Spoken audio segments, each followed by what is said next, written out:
बिस्मिल्लाहिर्रहमानिर्रहीम इय्याका नअबुदु व इय्याका नस्तईन। मेरे पाकिस्तानियों, जब मैं समझता हूँ कि ये अब हुकूमत कामयाब होगी है साइफर को दबाने के लिए, क्योंकि साइफर के अंदर एक ऐसी चीज़ है जो डायरेक्टली ये जो लोग इस वक्त हुकूमत कर रहे हैं और इनके पीछे जो सहूलतकार था, ये तो डायरेक्टली इनके ऊपर आता है कि इन्होंने एक साजिश करके एक इलेक्टेड हुकूमत गिराई, लेकिन ये खुद ही अपने पैर पे कुल्हाड़ी मारने के लिए माहिर हैं।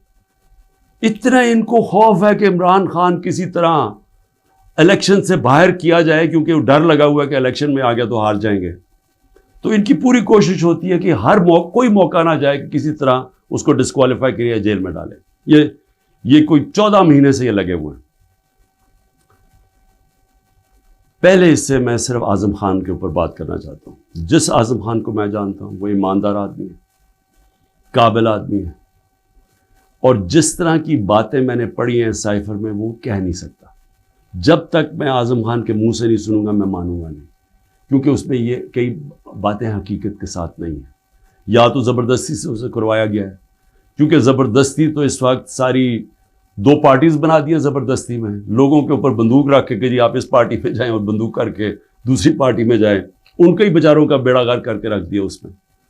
और फिर जो हमारे लोगों को जो जोर डाला हुआ है पार्टी छोड़ो, बेचारे जेलों में हमारे लोग पड़े हैं, औरतें पड़ी हुई हैं, उनको बस सिर्फ कहें कि जी आप इमरान खान के खिलाफ वादा माफ को गवाह बन जाए। ये वो बनते हैं तो आप छूट जाएंगे, और या फिर कि जनाब आप खड़े होके जाके वो टीवी पे कहें मैं पार्टी छोड़ रहा हूँ। ये इस तरह की इस वक्त जो हम तमाशा देख रहे हैं वो इस तरह का चल रहा है। तो